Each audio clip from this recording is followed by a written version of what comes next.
I've got a 1989 Tracker 1800 TF, and no big surprise, the speedometer doesn't work. It uses one of the systems that goes by the water flowing past the pickup in the back. So I'm going to try to swap that out if I can get this dash out. I'm going to switch it out for one of these GPS models. One thing I'm hoping, and I just bought the boat, so I can't compare it to that speedometer that much, except for the fact I know in my mind I don't want it to be, if I get to focus in.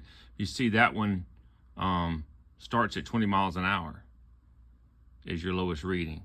So what I'm liking about this one is it starts at 0. You see the ability to show 5 miles an hour, maybe 10 miles an hour for your speed if you're in no wake zones and so forth.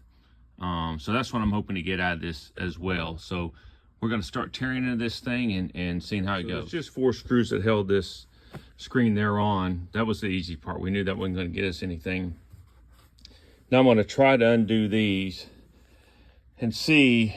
What I'm hoping to do is not really necessarily pull the entire dash off, but hopefully be able to get it loose enough to pull it away enough that I can get in there to this and connect and reconnect. Hey, I've got good news and I got bad news. The bad news is you do not want to deal with pulling this off. You don't have to.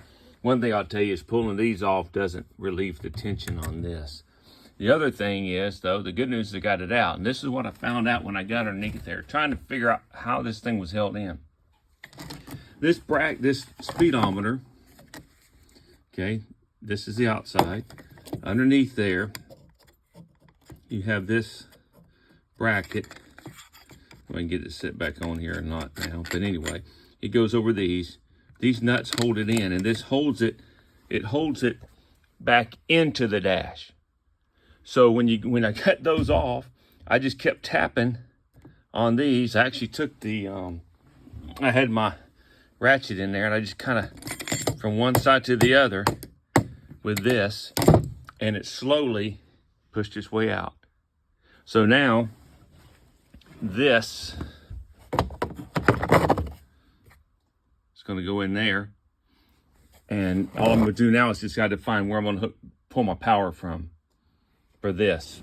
So that'll be the next thing, so that I can get the power plugged into that, and then I have to route the little GPS antenna back out of there in some way, and double side tape it down or something outside here where it can get a signal a little bit easier. Not that the plastic really should be making any difference on it getting a signal, but just for I'll put it on the top side up here somewhere, you know, maybe on the edge of this dash here or something. So as I progress with this, I'll give another blurb here shortly and let you know how it's going. Okay, I do not recall if I mentioned this earlier, but I did pull this radio out. I wasn't using it anyway, didn't even work.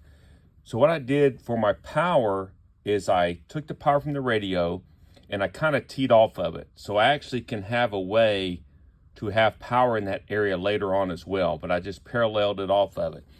And I got this installed. Right now, I've just got the GPS antenna kind of dangling in there. I did take it outside to make sure it worked, but what it does is when I turn my master power on, you'll see, I'll flip the switch here. It does come on. It did pick up a signal outside.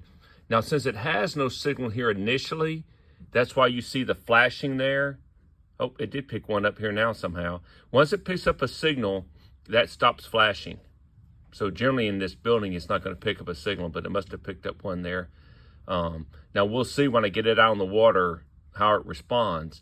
But basically it's wired in. One thing that I kind of don't like about this to a degree, and I'm not sure how they solve it. So there are different colors and things that you can have this display go on, or it'll automatically go on, and you can change the trip meters.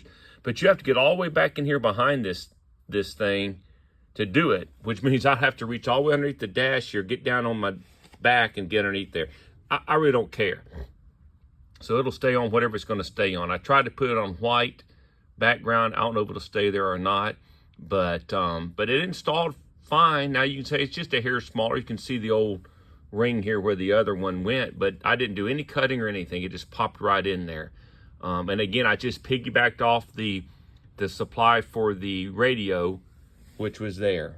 And I could still put a radio in here later if I want, because the way I paralleled it off of that, it won't hurt anything. It's not going to draw that much current one way or the other. So it should be good to go. So hopefully this helps some people out, and I'm hoping I get a good response from this.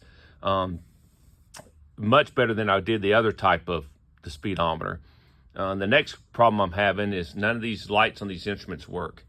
So I'm going to work trying to figure that out next, and I'll let you know how that works out. Thanks for listening.